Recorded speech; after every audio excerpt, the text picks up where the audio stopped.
Hey, this is Rob Anspach, and welcome back to another edition of eHeroes. Almost a year ago, episode 107, I brought on this crazy guy who really wasn't an entrepreneur. He worked for the military. Times have changed. So I'm bringing Mohawk Matt Denny back, and you're going to hear his story. And he doesn't work for the military anymore. In fact, he's doing all kinds of incredible things. So welcome, Matt, and thanks for being here. Yeah, thanks for having me, Rob. I cannot believe it's been a year, and it was like 3 or 4 days ago that we recorded a year ago.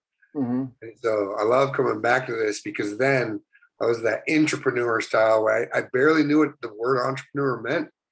And I think at the time, and I think it's still true, I was the only non-entrepreneur that had come on your show. And look what happened. Now I'm an entrepreneur. Well, you spent, a lifetime in the military helping them out and motivating the soldiers and kind of helping with their mental state. But now you're doing all kinds of new stuff and cool stuff and you're the fastest Mohawk around right now. I mean, you're on NASCAR cars. I mean, it's just incredible. Yeah, I'm gonna start using that one. Fastest Mohawk around. Hey, write that down if you can hear me. Because it's true. It was going 200 miles an hour down the NASCAR track, which is part of how all of this just happened. Is the NASCAR thing? Everyone's like, "Well, how'd that happen? How'd that happen?" And I've got an episode coming out that'll be like detailed of exactly what happened. But it was just leaning into the momentum and that entrepreneur mindset of just yes, okay, yeah, let's try it. Okay, yeah, and it just happened. Yeah. I mean, in episode 107, we talked about branding your uniqueness. And I think that, revisiting that into this episode shows the listener that, your image, your personality can be out there, could be everywhere. Yeah. And now your image is right there on a race car in NASCAR. I mean, it's just that blew my mind. I mean, we were talking about it, and you said, Rob, I got some really cool things coming up. And, we had that dinner in Virginia when I went down to that wedding. And I'm like, yeah, right. What's going on?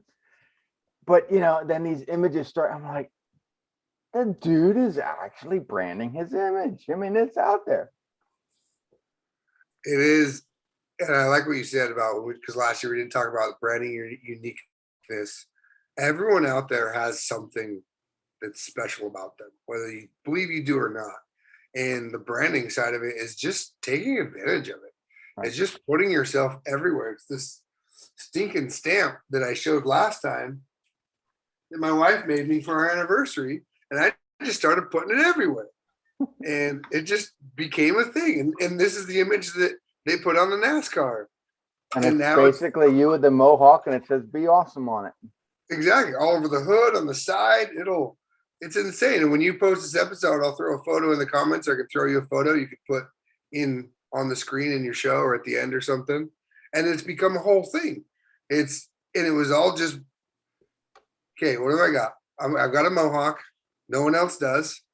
I say the word "be awesome" all the time. Let's put them together. And now we've got merch coming out. We got we've branded everything. I'm going to an event later today. And before I've gone, I didn't tell anyone I was going. And I've got people messaging me, hey, you coming to this? Hey, you coming to this? Because it's more than just my face on the side of stuff. I've branded myself as an expert in my field. Mm-hmm. But it's all associated because I'm Mohawk Matt, because I'm the Be Awesome guy, it gives them something to remember. Mm-hmm. And while they're calling on me for my other skills other than just my gorgeous face, it's giving them something that they remember. And I'm putting myself at top of mind. And what I started doing, I know last time we spoke, I had just gotten this stamp.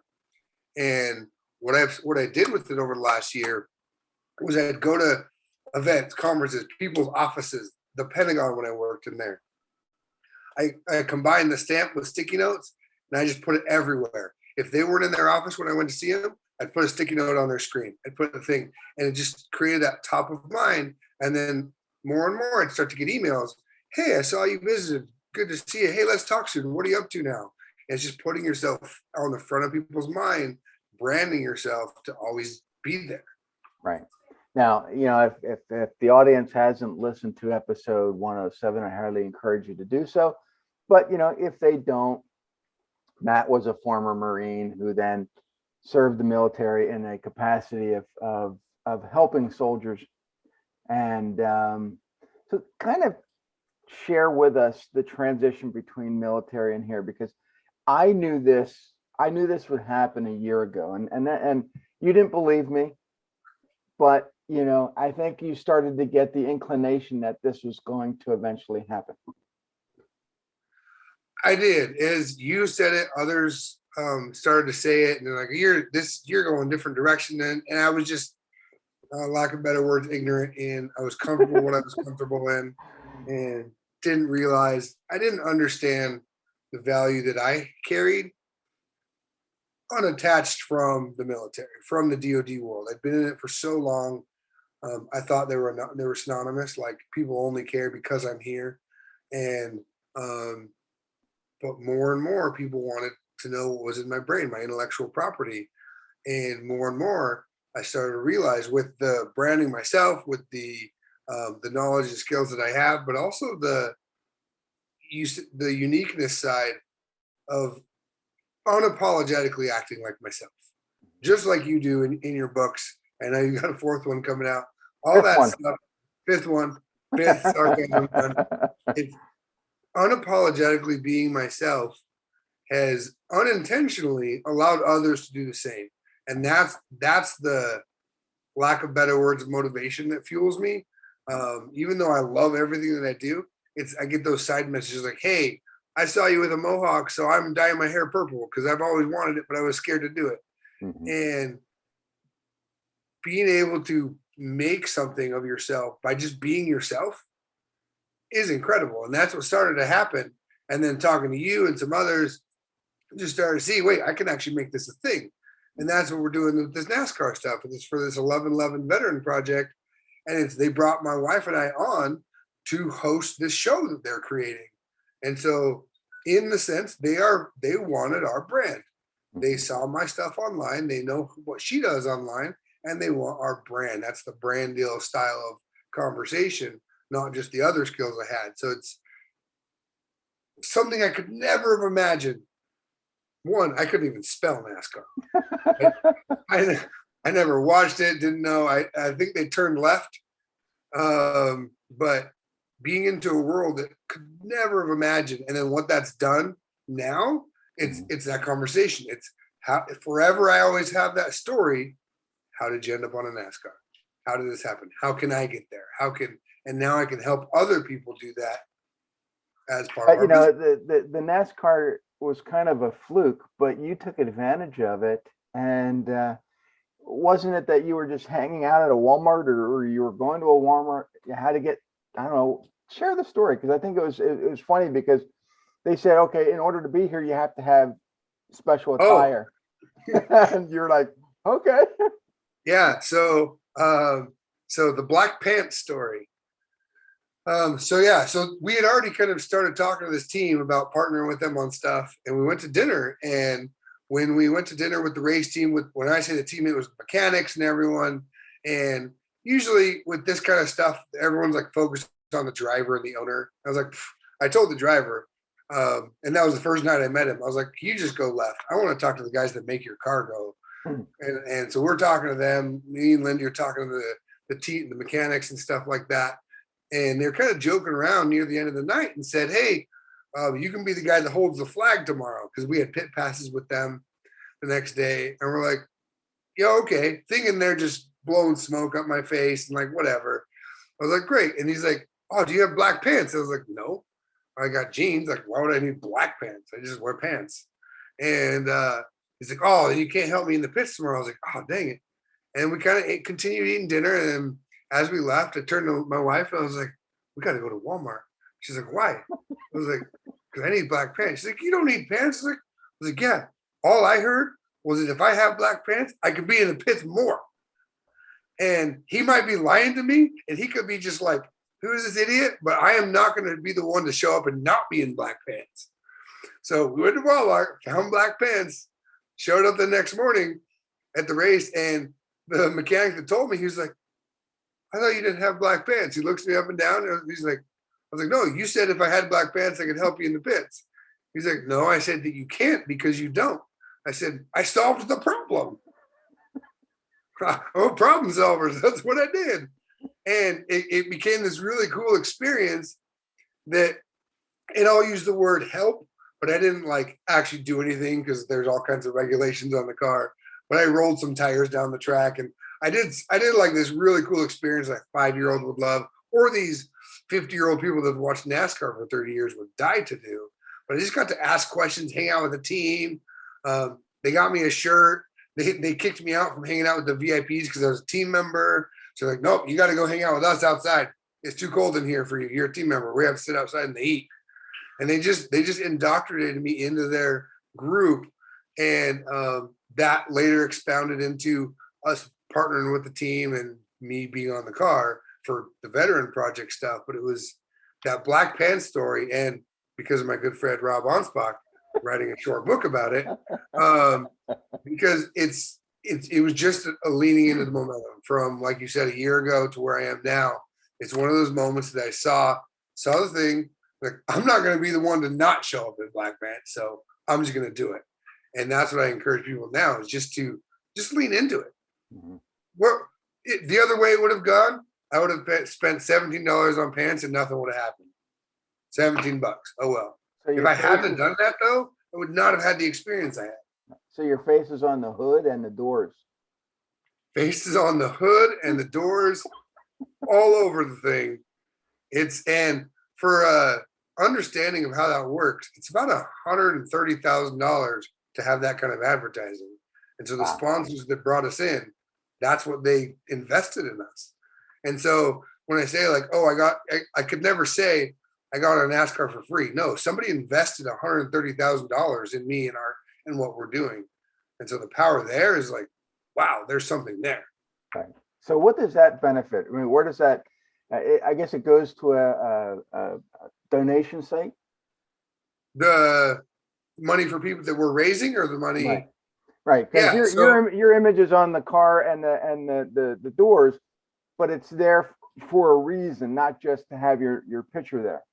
Well, it's there just to make the car go faster. Obviously, streamlined with the Hawk, clearly. No, it's there. So yeah, it's the 1111vets.com. And what it is this campaign with me on the car is to get my wife and I on the road.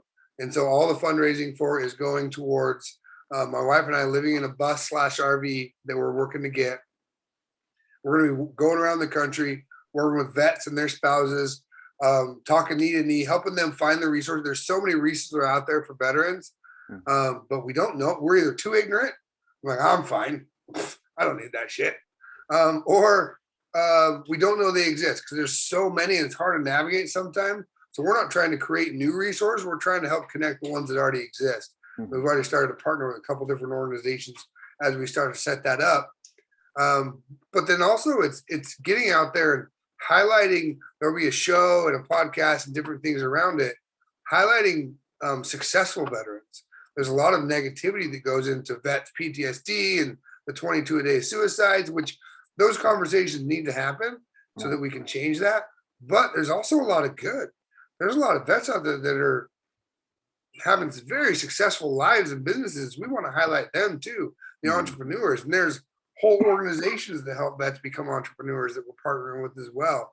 So it's all a blend, but it's taking, like you said, my brand, my special sauce, my skill of connecting to people and putting that to something we can actually use for them and then monetarily affect us in the future. And I think, you working for the military kind of stifled the growth that you wanted to achieve. Now that you're on your own and you have this mission and your wife's behind you, I think it's just going to take off, and you're going to be able to help so many more people. And that's really the reason I left. The military and the government gave me valuable things, and I was able to seize amazing opportunities that I went after. But in the end, it was the freedom. It was the freedom to do this NASCAR stuff, do this vet project stuff, do this. Because last time we spoke, I was the face of NavalX, a naval organization. And so I couldn't have done both. Yeah. I couldn't be the face of this and the face of this nonprofit, because that's how government stuff works in contracts and things. And so, but then also to actually create our own thing. Right. Well, to do this living on a bus thing, well, it doesn't really fit in the normal 9 to 5 job hours. And so we're like, well, let's create our own business. And we'd started that path already from talking to my good friend, Rob Anspach, not a sponsorship. Cute little banner going across the top.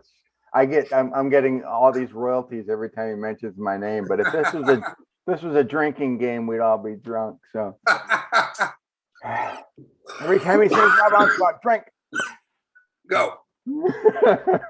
But yeah, it was leaning into the freedom to do what we want to do, live the life we want to live, support who we want to support, and in what something you say all the time, take the jobs we want to take. Right. Which is scary. It is scary because, you know, for working through the military, working in that complex, you know, you got comfortable with the money coming in. You knew what you were going to get paid. You knew the benefits. You had all this great stuff, and you were living right outside DC. Now you're going to be living in a bus, traveling to who know where. You know, you don't even know how much you're going to get paid at some of these events. But that's what freedom is. You get to decide. You get to decide not only where you go, what you do, how you do it, and how you get paid. And that's the prime definition of an entrepreneur. And I love that. And for me, what I've been saying is I'm scared, but I'm not fearful. I'm scared because it's something new, but I'm not fearful like I used to be of like what the future was or what are we going to do. Even though I had paycheck coming in every 2 weeks, even though I had stability, and that was the crazy thing. We actually chose not to tell any of our family. You knew, and some other trusted friends knew before I had left the government. I knew a year ago. you knew the day we first met. I know. But like telling them, because that was the hard thing of being an entrepreneur is like, oh, that's the stupidest thing ever. Why would you leave stability? Why would you leave this, that, this? And so we were like, we're not going to tell anyone until I've already done it. Like, what do you mean you left? I was like, it doesn't matter what you say. I'm already gone now. Right. Because it is that sense of freedom that while we don't know exactly where we're going to be in a month, 2 months, a year, the sense of peace and relief that we get to choose, and I'm not at the will of some other organization. And yeah, I've got a lot of clients and at the will that way, but we get to choose that. Yeah.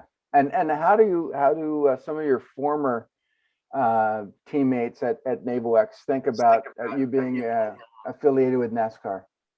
They couldn't. I think I wish I could have like been there when everybody saw that. Mm-hmm. Like putting it online was that like, bam, in your face, and not in a bad way in your face, but it's just like so complete. Like, so this is how my wife tells it. A lot of people in life, they're doing things. They're like, oh, let's go different. Let's make a left field decision. Let's go left field. Mm-hmm. Well, we decided to go left turn, and it was so far from anything that we had done before. Because again, it wasn't like I was a NASCAR nut and everybody knew it was part of my brand that I loved the cars and racing. I'd been to a drag race once when I was a kid, and that was it. Like I had no affiliation with it. And so for them to see that, I think people that told me about it, they're like, what the heck is going on? Like you went from government, DOD, just to like sports. I was like, but the funniest thing too is when I was during the last, and I say that time of my life, it was only 7 weeks ago. It feels like it's been a year, but it's been only a few weeks. Like the NASCAR thing, we only had 24 hours to say yes. Mm-hmm. When they said, we want to put your face on the side of a car, you got to tell us by tomorrow because we got to get the artwork made, the races in 2 weeks. And so everything literally has gone 200 miles an hour, and it's happened. And when that happened, I was like, I have to quit my job in 2 weeks because I can't have my face on the car and still be, okay, here we go. And so it's all been happening so fast. But the funny thing I've been saying to people are like, oh, like, because usually we're kind of conditioned in the American culture, like, oh, what do you do? We put so much stake in like our job and career.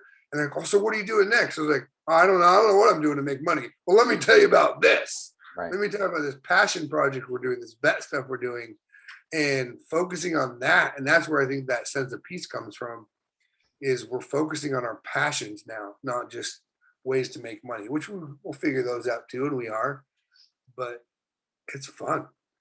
Tell me about your board back there. Which one? The inner workings of your mind splattered on the wall right there. Yeah, so this is following or both. I mean, it doesn't matter. Well, I mean, that's the inner workings of my past, and this is the inner workings of my mind.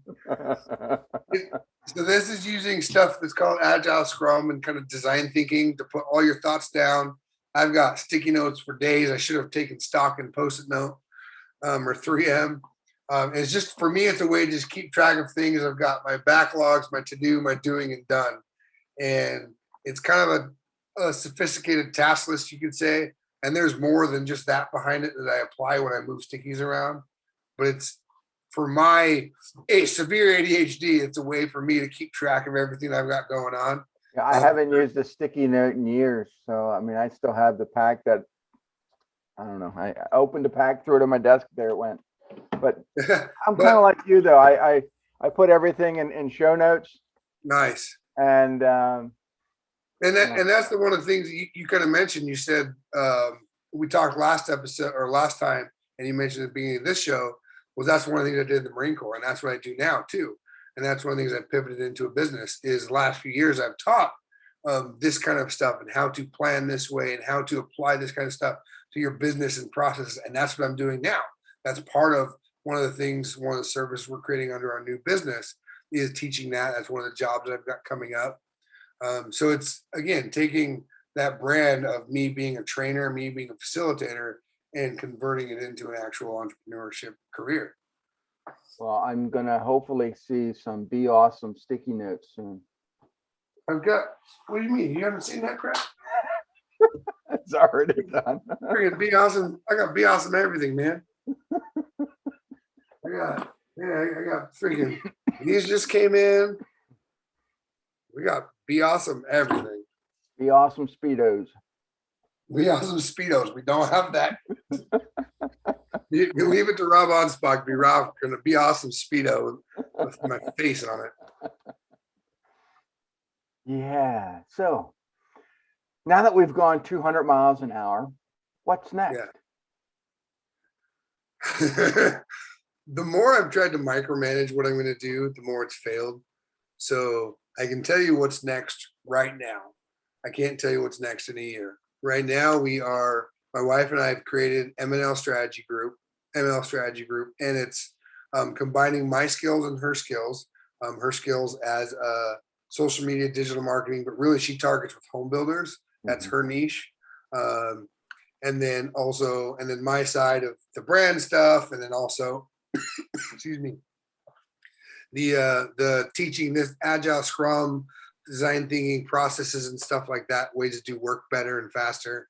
And then also the marketing. So my marketing side, because everything that I've done in the last couple of years, at the core, I was always a chief marketing officer at NavalX. And so I'm doing marketing consulting that way. And what happened was, as I started to leave the government and then started to interview for companies, in my head, and you and I talked about this, I was like, oh, I'll go work for a company for a little bit while I build up this thing.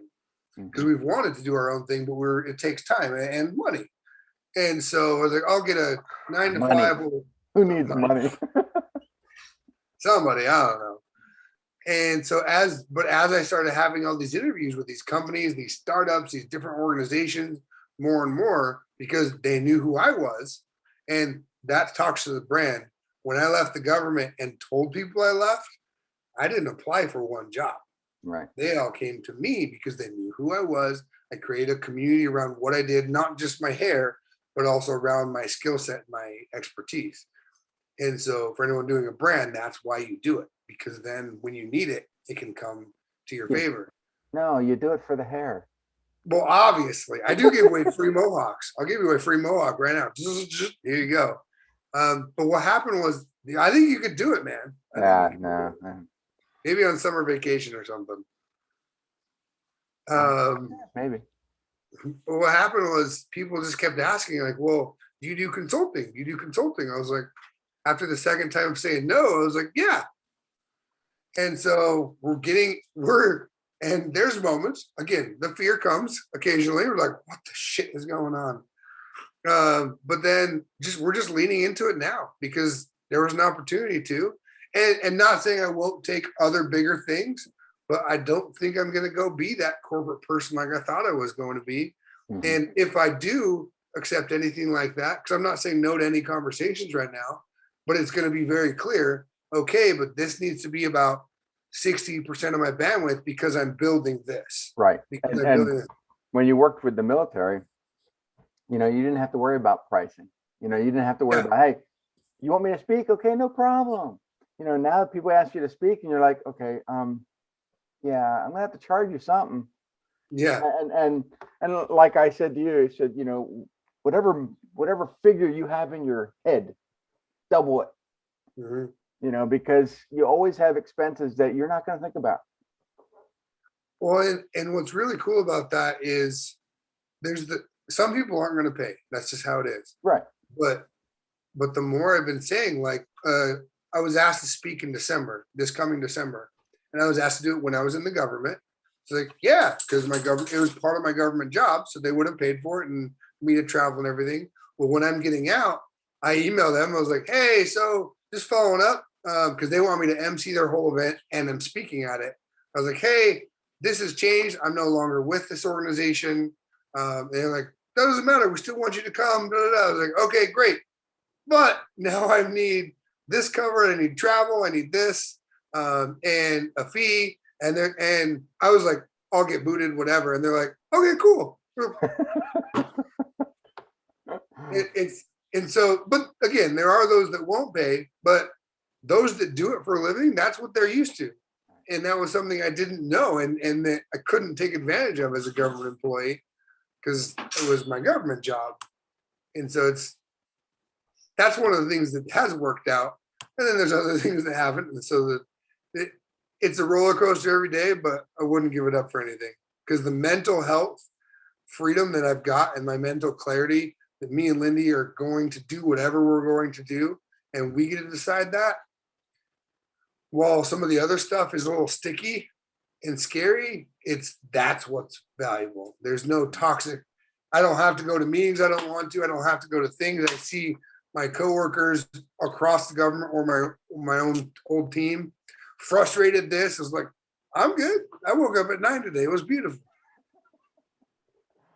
So where do people go, not only to get your merch, to learn more about you, to book jobs or, book consultations or whatever? Where do you have a website up now? I do. So mohawkmattdenny.com. And they can buy merch and they can buy fake Mohawks. They can buy. We're working on getting fake Mohawks, but yeah, you can buy merch. You can read our story. You can donate to the veteran project we're doing. I do have another link that I'm adding today that has the booking the services, the call, the consulting and stuff like that. So, but yeah, all be funneled through mohawkmattdenny.com and everywhere else. Mohawk Matt Denny on every social media platform. Is that even Gmail? Mohawk Matt Denny. I own that for everything. So that's so sad. It's your fault. It's partially you're one of those buzzes in my ears last year. Like, you can do this. Now, we could talk about this, talk about you all day long. We're running out of time, but what's some awesome piece of advice that you give the listeners? Everything that you are scared of and everything that you have succeeded on, someone else has had that same fear and someone else had that same success. So whatever you're nervous about, start talking to people because there's someone that you can learn from. That's what I've done. Take a shot with Rob and others. And he's had success in his own way, and others I've spoken to have, and they've helped me on my journey. There are so many people out there that even though you may feel alone and you're the only one going through this struggle, other people have. They may have just not shared it. Reach out to those that are in your network. And if you don't have a network, build a network and build that community and build those friends and relationships that can help you through those challenges. Had we not not taking a shot branding for Rob right now, but truly you, like not having you, our journey would have been completely different because you've been able all to the lean. listeners are drunk now. I know they're slam hammered right now, but it's not just you. But leaning on mentors and friends through the times you need them. Everyone always says like, "Oh, let me know if you need anything. Let me know if you need anything." A lot of time it's empty, but it scared me to lean on people. Like, let me know if I was like, they keep asking, so I'm going to say it, and people have helped, and that's what I encourage is ask for help when you need it. Like, don't be too arrogant about it, and then also when you're able to, give help back. Right. Give help to those, and there will be a time that I will be able to help Rob. There will be a time that I will be able to help others who have helped us right now. And of course, it wouldn't be an episode with me if I didn't say, be awesome and be the reason someone has an awesome day, because you have that power. The smallest thing, a high five, a smile to somebody in the elevator, in the hallway, can make somebody have an awesome day. And that's what it's all about. So if you're listening, still with us, schedule a 200-mile-an-hour consultation with Matt. Go to his website, Mohawk Matt Denny, and help support him. You know, buy his merch, donate to his cause.